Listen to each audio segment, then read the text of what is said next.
Hey Patreon, this is Travis. Apologize for the echoey sound, but it's pretty obvious I'm in an empty room, and I will make another video talking about this, but we are expanding here at the Homestead, and so that's what I'm inside doing, and I'll like I said, I'll make another video just about that one. Today's video, I want to address a question that one of you asked yesterday on yesterday's Patreon video, and you asked, what do I think is all going on? Like the underlying, what's really happening? And I took it as to mean with everything that's going on. I mean, it doesn't seem like we're beyond the point of coincidence, I feel, with all the stuff that's happened in 2020, all the things that are talking about, the weirdness in the news, the weird stuff that's being talked about. It's all so strange, right? And I think we're well beyond it just being a coincidence that it's just an off year, right? No. So someone asked what my opinion is that's going on. Now, number one, this is my opinion. Number two, I'm not saying that I believe this is absolutely what's happening. This is just a kind of a gut theory that's gut feeling and a theory that's going on, that my best guess, let's put it that way. So, we are all aware, I would assume, if you're watching here on Patreon, if you're a Patreon member, I would assume that you kind of are aware of this or think this way, that there is definitely some level of a ruling class above us. Illuminati, cabal, men behind the curtain, whatever you want to call it. They go by different names, but these, elite world leaders, and whether it's government leaders, banking, corporations, technology, scientists, on and on. There's this elite. And for many decades, a lot of people have lived under this assumption that it's all one group, that all the world elites kind of fall into one big group, and they're all, trying to, take over the world domination, globalism, all this kind of stuff. I don't believe that that's entirely correct. That would be much like saying that all of organized crime is under the head of one mafia. Well, we know that's not true. We know that there are many different types of organized crime. There's many different mafia families and drug lords, and many of them are warring with one another constantly. They're fighting over territory, they're fighting over all these different things, right? Because there's multiple different factions and different families and different groups. And I think that is a good analogy for the global elites, the people that rule the world or attempt to rule the world. I don't think there's any one group.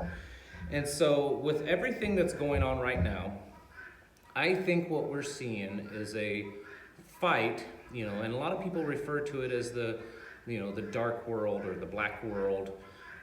The things that happen that you and I just aren't privy to, right?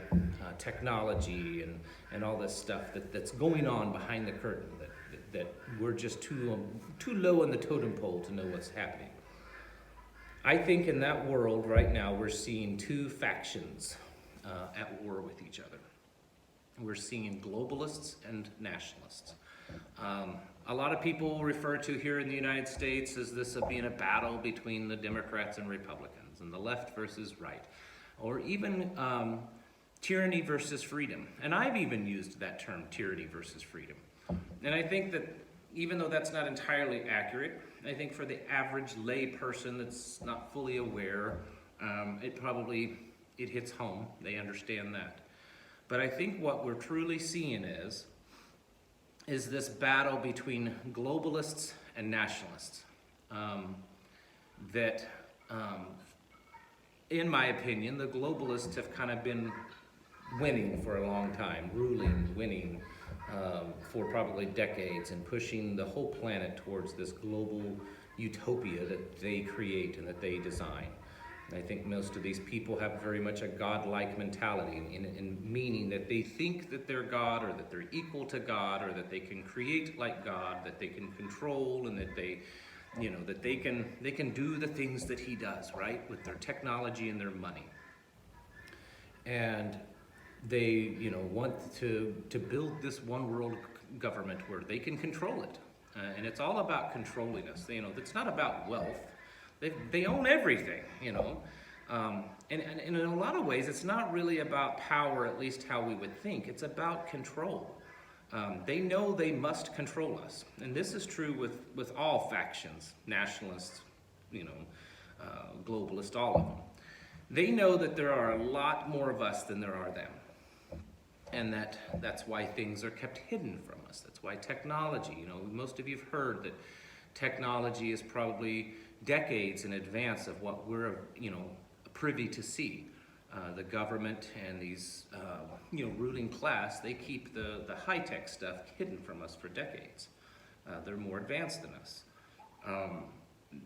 They do this because they fear the day that the mass population wakes up and realizes that we outnumber them, probably millions to one. I don't know the exact figure, but I'm sure it's a lot. For any of you that maybe have kids, have watched the kids movie A Bug's Life, there's a really good analogy in there, or example. For those of you that haven't seen it, in A Bug's Life, it's basically ants versus grasshoppers. The grasshoppers are a bunch of bullies. They're kind of like Mafia, and they bully the ants and tell them, you have to give us a certain portion of your harvest every year so that we will protect you. And so they come in every year, and the ants have worked really hard, and the grasshoppers take a bunch. And because the grasshoppers are lazy, and there's not as many of them, but they're tough. But the ants, there's many, many, many more. Anyways, one particular ant stands up to the grasshoppers and, calls them out. So the grasshoppers are all back in their little clubhouse, and all the grasshoppers are standing around like, who cares? Who cares if that one ant stood up against us? It's just one ant. Like, he's so puny. We could crush him. He's this puny little ant. And the leader's like, oh yeah? Yeah, one ant. So he takes a little grain of, whatever that they eat, the little grains, and he throws it at him. So that's just one. Is that hard? Does that hurt? Nah, it's not a big deal. And he throws another one at him. How about that one? It's just one. It's not a big deal. And he pulls the plug on the canister, and there's thousands and thousands of them, and they just come, avalanching down on the grasshoppers and completely covers them. And he says, yeah, if one stands up against us and gets away with it, then they all might think that they can stand up against us. And there's way more of them than there are us. That, we cannot stand against all of them. And that's the truth. That's how the real world is. So they try to keep things hidden. They want us to be fighting amongst ourselves. They create all these things. They create poverty and wealth. They separation of the classes. They create this division of the races. I mean, they invented this idea of racism, and they perpetuate it to keep us dumbed down, to keep us fighting with each other, to keep us thinking that our enemy is each other and not them. So you have these globalists, and I think everyone knows who they are, and they want to unify everything, and that they want to do it through technology, and they want to control everything, every aspect of our lives. Then on the other hand, you have nationalists, and they appear to be the good guys for the most part. But you have to understand that within all these different factions, there's good and there's bad people, I believe. I believe that there's probably some really good globalists out there, that they have good intentions at heart. And the same way with nationalists. Nationalists are typically what the more conservative, freedom, individual-minded, loving people cling to, because they believe that, of course, each nation and each group of people should stand alone on their own and oppose this one world ruling. And you see that with Donald Trump. You see that with the guy that's the head of India. Can't think of his name. I think probably Mexico, the president there. There's a few smaller countries that their leadership seems to be, very nationalist. I wonder back and forth on Putin. He does talk very, on appearance, he comes across as very much a nationalist, but I kind of think that he's just an opportunist. So I think he probably sits back, because he also buddies up with China sometimes. So I think that Putin's basically, he's kind of trying to stay neutral in some ways, so that, whoever's the winner is probably who he'll buddy up with, and then, try to exert their control over that. So I think Trump is a nationalist. I mean, we know that. That's not a big secret. And so I don't think it's necessarily Donald Trump against all these globalists. I think it's his faction, and he's kind of become sort of the leader of the nationalists. And it's very important that if America falls to the globalists, basically I think the nationalists have lost. No one else is big enough to stand up to them.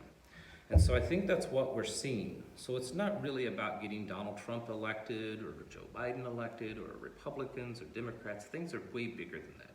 These elites, at the level that they're at, they couldn't care less what political party someone's with. They don't care. I mean, we see that now with all this stuff. Look at how many Republicans have not supported Trump, that have told Trump that he should concede. They're not stepping out. These are globalists.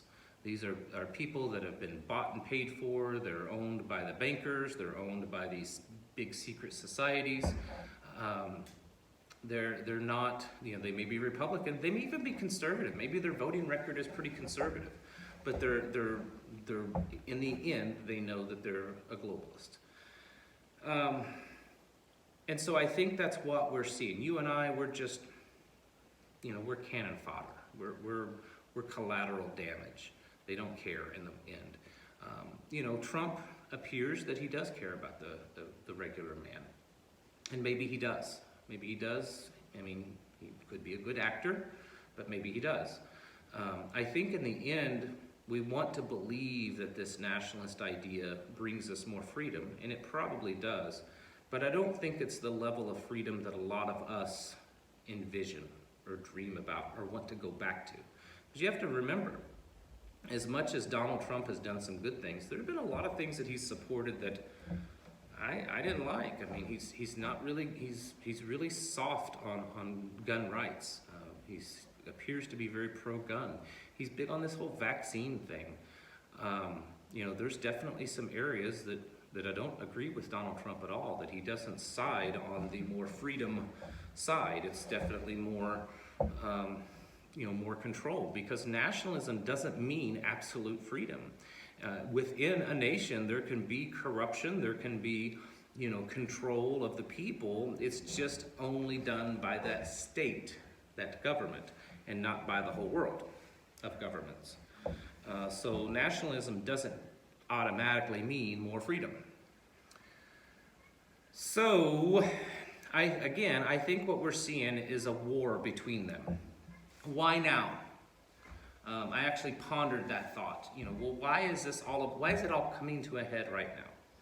I think the simplest answer is that A, the technology is finally available for globalists to bring about their little utopian society of AI and interconnected human, transhuman, biological connection to tech.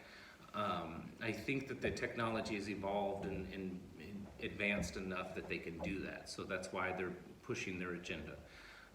Whether or not the virus is created or it was just happen, I go back and forth, but I think in the end I believe the virus is some sort of creation. And so I think that they feel that now is their time. They have this virus, the fear of people, everyone is so connected to TV and mostly internet, their phones, social media, and this bringing about this new society with high-tech utopian blah blah blah would be easy for them right now. And so I think that's why it's happening. And of course the nationalists are pushing back. There's also a theory of going in that it's the beginning of the age of Aquarius this December on winter solstice, and there's definitely some stuff going on there. But in the end, I think what what we're seeing is that war between the nationalists and the globalists, and we're kind of caught up in the middle, and so it's way bigger than the United States. I mean, that is probably the deciding factor of how this war plays out, is whether, you know, the United States falls to the globalist, which is Joe Biden, or the nationalist, which is Donald Trump. But I think in the end, that's what's going on. And how much of this stuff that's coming out, you know, all the crazy stuff about CIA operations in Germany and special forces, and all the wacky stuff that came out with QAnon, I don't know. I think a lot of it's disinformation and psyops and stuff, but there's probably some truth here and there. I'd have to go case by case to kind of give you my opinion of it. Mostly it's not because I have some privy to, you know, knowledge that other people do, or information that other people have. I just use common sense, is all I do. Just, you know, critical thinking.